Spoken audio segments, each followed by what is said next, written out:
in the meantime, I would very much like to welcome to the stage our next speaker. So we have Marta Waydel here from Portobello, who's looking at another aspect of our kind of beyond games transmedia topic this afternoon at the intersection of games and fashion. Marta, how are you doing?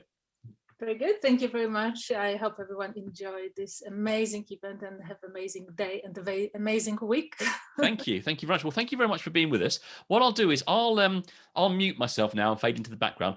Folks watching this, if you have any questions for Marta, there's a Q&A box at the bottom of the Zoom window, so drop them in there. But you don't have to worry about that, Marta. I'll come back in later on and help you out with that. In the meantime, over to you. Okay. So I lost my video, so I can't see myself, but I hope you can see me and hear me. Oh, so, yes, don't worry. We can see and hear you. It's okay. Okay, great. Maybe it's better that I'm not going to be looking at myself while talking. So, yes, so hello, everyone. My name is Marta Waydel, and I'm going to be talking about the intersection of games and fashion today.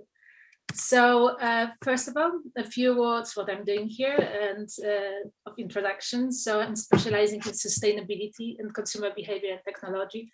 And I've been involved in fashion business from 2001, so 20 years now.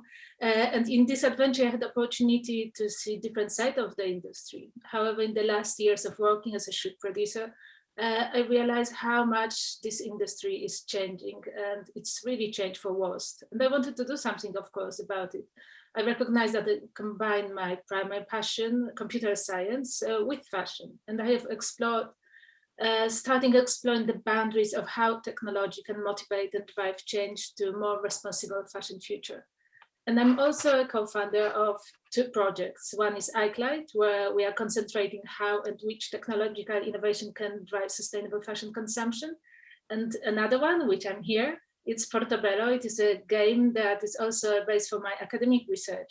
But it was just the first slide. So yes, so the second one is Portobello. It's a game that is also a base for my academic research. And here we are trying to understand if and how games can help us to consume fashion in a more responsible way. And I will tell you a little bit more about Portobello at the end of the presentation.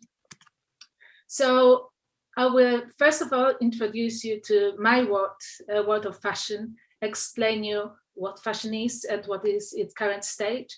I will tell you a little bit about today's consumers, and then I will talk about challenges to sustainable fashion consumption. Then there will be a few innovation in the fashion space. And at the end, the behavior change solutions, which game can participate in. So what is fashion? Let's talk fashion because it's such a big part of our culture. And is also something that every person can relate to. Everyone wears clothes, at least most of the time. So I don't think you are not into fashion.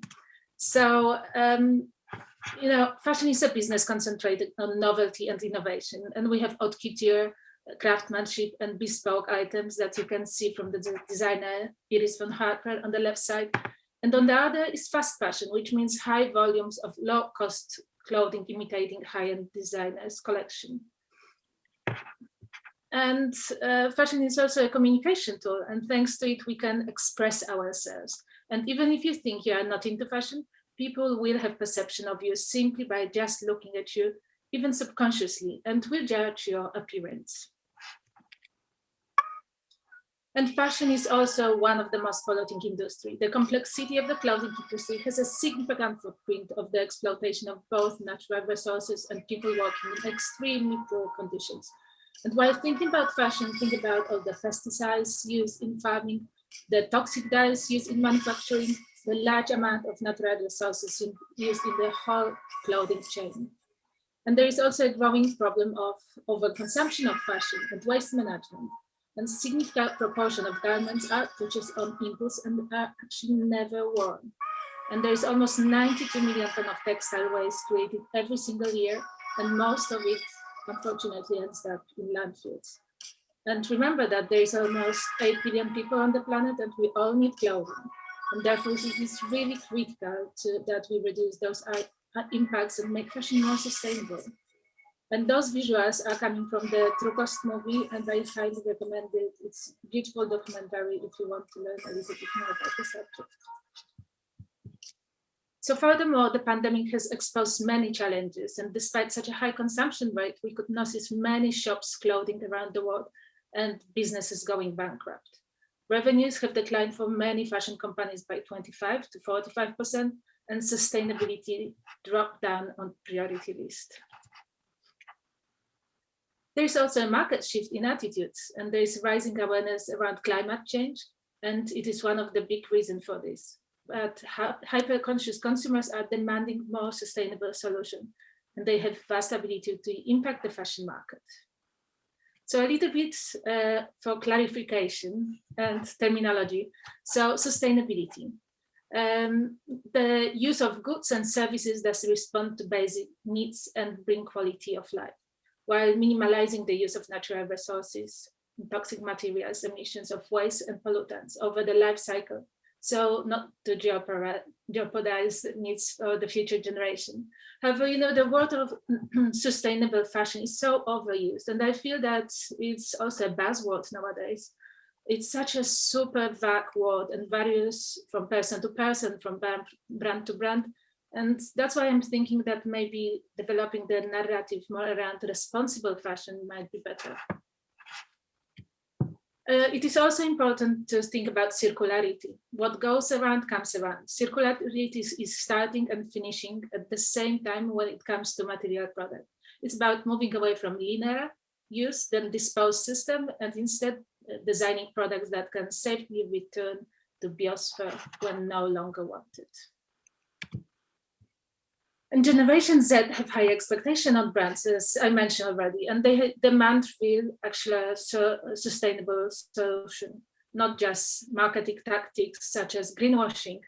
And when we're talking about greenwashing, imagine it is, for example, when sometimes a fashion brand can use a single sustainable project or moment to manipulate consumer into belief that brand's entire value chain and ethos is ethical. And this is often evident in consumer-facing initiatives like communication campaign or fashion collection or brand packaging, leaving other irresponsible supply details and decision hidden.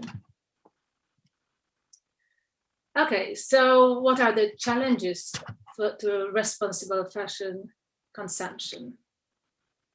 Fast fashion items are particularly attractive to young consumers living on restricted budgets, wanting to participate in ever-accelerating fashion trends, and who are active users of social networks. And active social media users dispose of clothing primarily because items have repeated on their social media accounts. And can you believe it that it was researched that after being pictured online with a clothing item, only 1 in 10 participants would throw the item away. Sorry, 1 in 10 participants would throw the item away, which is absolutely crazy. And here on the right, you can see other items that are single use. And those are statistics from 2019 from the UK. It is absolutely crazy, but there are more events like this. Think about Halloween parties, for example, or some kinder bars or whatever. It's just terrifying if you see those numbers. Well, researchers also noted a behavior gap between attitudes towards sustainability and behaviors, and it is called a cognitive dissonance. So here you can, for example, if you believe that unethical fashion is wrong, but occasionally shop for unethical brands, that is cognitive dissonance. And researchers shows that when we behave in the contradiction to our beliefs like this, we experience actual physical discomfort and mental stress. And finding ways to be consistent is the best resolution to this. However, I believe, we behave very often in certain ways because it's just not very easy and straightforward to consume fashion in a sustainable way. So even if we are aware about the problem, it's so much easier to buy something from fast fashion retailers with the marketing aggressive marketing. Furthermore, despite changing attitudes towards responsible consumption, the complexity of the fashion industry can mean that individual can just feel powerless to improve its practice, and that any change in our personal behavior would not alter the bigger picture. This is called function of locus of control, which plays a very important role here. And beside that, when we hear negative information, such as environmental problems, many of us feel overwhelmed and powerless. And especially in current times, we have so many other problems that have priority to us that we just can't be bothered. We just turn off and not listen about other problems. However, we need to remember that, we are far more than consumers, and we make choices. And even small changes in our personal habits have an effect on a larger scale. And of course, technology has fundamentally changed consumer behavior nowadays. And our social life, especially now, are predominantly playing out online. And therefore, our main channel to present ourselves and shape our identity is digital. And fashion needs, of course, to stay relevant to new audience to ensure its future. So what are the innovations? Let's see if the video will play. Yes, that's very cool. I really like it. Buffering a little bit. But you can imagine that the guy is dancing here wearing digital clothes. So as necessity is the mother of innovation, we can see a lot happening in the fashion space, especially from the start of the pandemic. Fashion startups are booming and brands are experimenting with innovation. And many of those innovations have huge potential to drive sustainability in the fashion industry. Well, in the very near future, computation will be everywhere. Artificial intelligence will result in better, more efficient, innovative product offering. Low cost and high quality 3D printing will alter manufacturing, and material science may change how we wear clothes. Augmented reality is already becoming a common tool for product visualization. And here you can see me trying a digital dress in an offline space. It was, the picture was taken back in 2019 when we could have such events. And on the left, the guy is playing with digital outfits. Unfortunately, it's buffering a little bit, but I think you can imagine how much fun you can have with this. And in the next slides, let's see if it will work. There is a short video when you can see digital clothes on the move that are really getting a momentum now.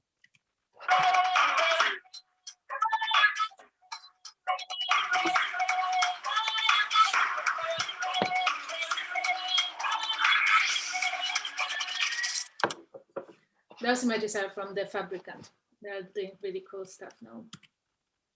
So yes, so fashion and tech looks very promising and can create a better, more convenient fashion future for everyday consumer. It should be about embracing the idea of designing clothes that not only look good, but that will come with life-changing benefits. And we can notice nowadays digital models taking part in various commercials and shows. There's also a lot of digital people are just showing up today. I saw quite a few interesting innovation on LinkedIn, very interesting to follow. And as we saw, there is a rise of virtual garments that could actually be very useful for sample design.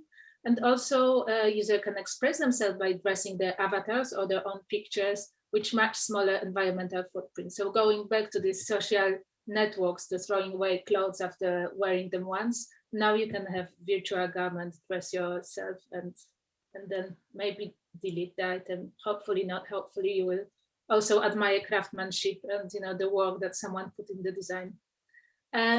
However, it's a smaller environmental footprint anyway. So we are seeing also more and more virtual fitting technologies that might be very useful for buying online and buying the right size for yourself. There is plenty of virtual closet application appearing on the market. And thanks to them, we are able to see various statistics. For example, when was the item last time wear and how many times, what is the cost per wear. And technology can also be a remedy for someone who shop for pleasure, or it's almost a shopaholic. As with available data in the phone, with one glance, we'll know exactly what we have and what we really need. And we'll be able to take smarter shopping decisions and not buying similar items that we already have. So it has potential to reduce shopping under the impulse and also save our money at the end. And the World Economic Forum predicts that by 2030, over 10% of apparel will be connected to the internet. Here you can see one digital label, which are very, very cool stuff. And this can encourage transparency with the supply chain. It could also allow us to follow step by step how our garments were made, and maybe find out who exactly made them. So this could highlight the role of craftsmanship and increase the value of our clothes. And because we are on the game conference, here's the connection of games and fashion. So as most of you are very well aware, gaming is currently the best platform for brands to reach Generation Z, and games are booming. And those we can really see fashion brands heavily adapting this segment markets and using game to engage with the audience and market to them. Many fashion brands also betting on selling skins for avatars. And here you can see, for example, B-Bands by Burberry, which you could also play on a super-sized screen inside the flagship store in London. On the right, you can see Jane Fonda in a treehouse. This is collaboration of Gucci and Sims for the sustainable collection. Louis Vuitton and Riot Games collaborate on several fronts of the League of Legends. And you have quite a few styling games. Here is the example of Dressed, when you can dress a celebrity in some high-end brands clothes. And of course, then it's connecting you with the brand and you can buy some real stuff. And on the next slide, I'm inviting you to the first row of the fashion show that was happening in Animal Crossing.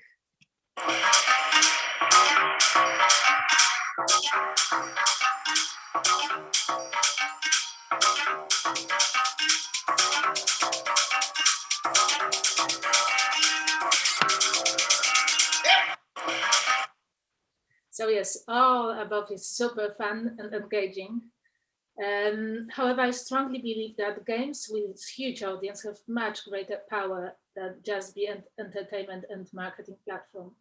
I think changing patterns of behavior can be challenging, and making tools that disrupt habits and facilitate and support new action is really important in changing clothing behavior. However, games are such a great educational and motivational tool that have really big potential to bring a positive change. And I truly believe that games can and should confront some problems also in the fashion industry.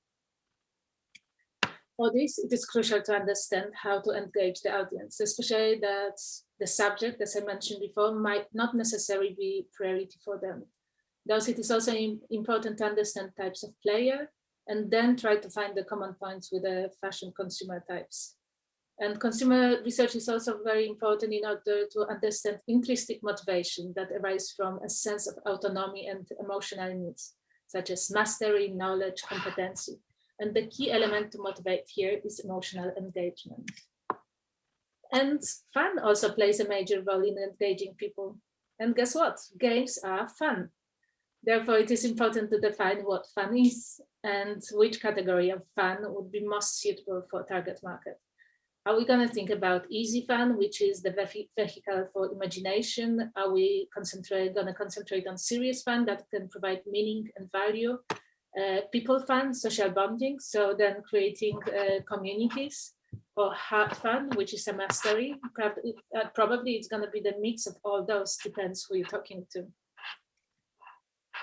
And as I mentioned, behavior change is not easy. And researchers argue that there are three things that can change behavior in the long term.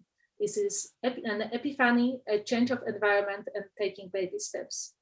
And the change of environment might be very interesting to examine, especially when you think about different virtual worlds. I also like looking at small steps, baby steps method, or combination of those two with virtual worlds.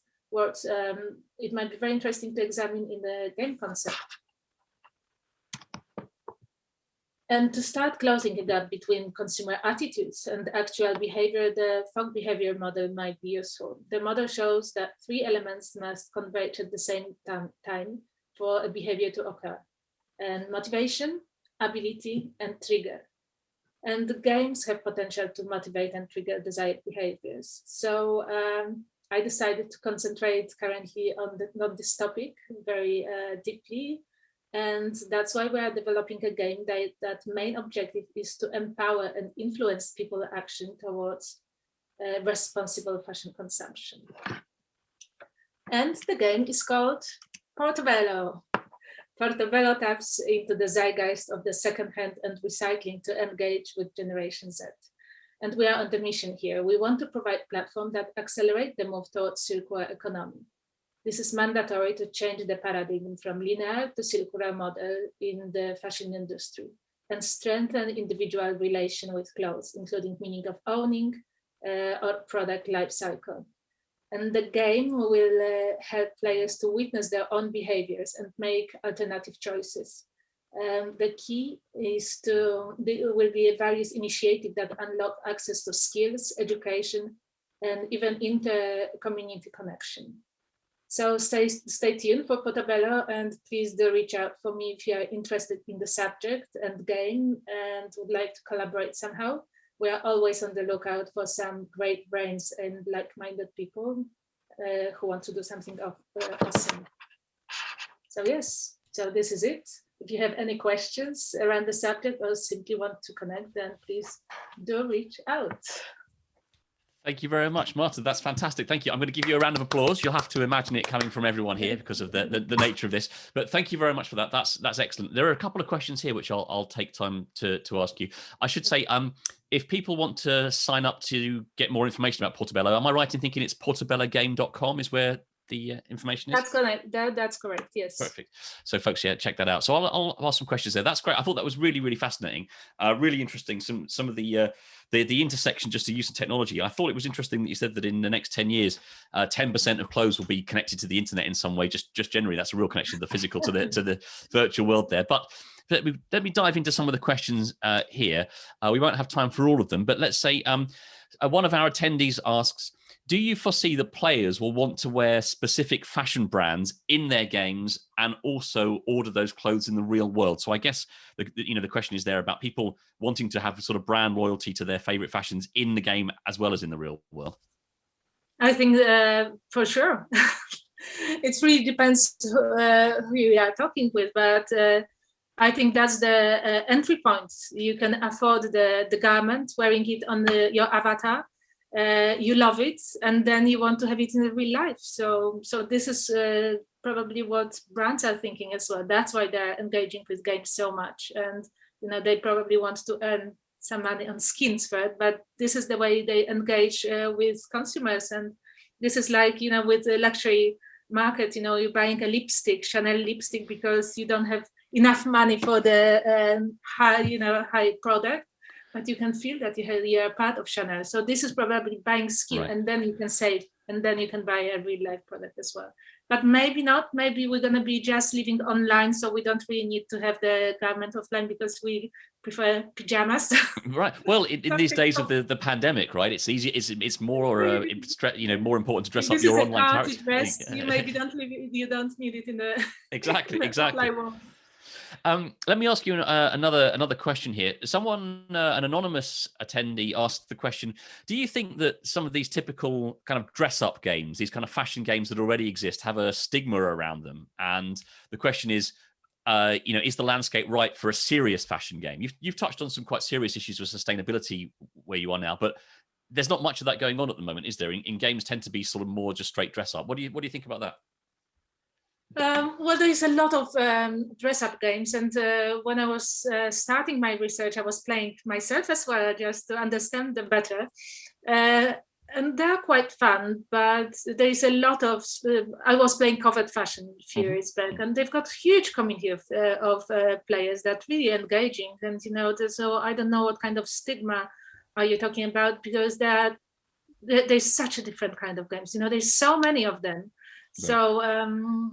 I really think that fashion finally woke up to get into this, because they were afraid that if they're going to go into gaming, they might lose a little bit about the image, the branding. But now they do actually. If they have strong brand, they can go into games, and they won't lose it. And there's definitely time and place to do it. There's too many people, too many youngsters playing games, and they need to learn about those problems and understand it. And I think yeah, that there is so many innovation around, with avatars, with digital peoples, with digital clothes, that it's changing. It's going to be a little bit different in the next few months, probably. Yeah, absolutely. I mean, absolutely. If you look at platforms like Fortnite, where people spend a lot of their time, they become social environments and going to virtual concerts and and as you said, the fashion show in Animal Crossing is absolutely fascinating, right? And there were talk shows taking place in Animal Crossing, and so absolutely as a place to both for social interaction and fun, and also for brands to connect with people, but also with the opportunity for education as well, as you said, is huge. Yes, but also, just education, as I mentioned, it's not enough. I think, we need to do something a little bit more, because, and that's what I said as well, just hearing negative information, we can talk about sustainability. We can educate some right behaviors, for example, how to recycle, even how to swap, how to buy maybe second-hand clothes instead of new. We can show it in a fun way in the games, so it doesn't necessarily be scary for people as well, and it might be connected with the real life as well nowadays, quite easy. And we're coming to the end. I'm going to ask you one more question, because you sort of touched on this.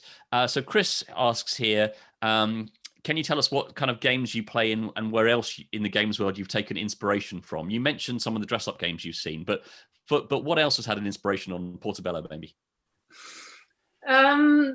I don't want to talk too much about Portobello. I'm looking about all the fashion games, but not only. I'm looking at strategic games. I'm looking at very simple games that you can play on every single day, and that can create new habits to your real behavior. I used to play Sims 30 years ago, 25 years ago. Yeah. I'm testing a lot of games on my phone now, which are strategic games, and very simple games, blocks, and a little bit of everything. I'm researching all the game mechanisms that have potential to change behavior, that can influence what we are doing in real life as well. Perfect. Well, look, Marta, thank you very much. A round of applause again. We'll have to move on to our next speaker, but please do stay in touch and perhaps stick around and watch some more of the afternoon's tracks. But thank you very much. So Marta, Waydel. Thank you. Thank you. Bye.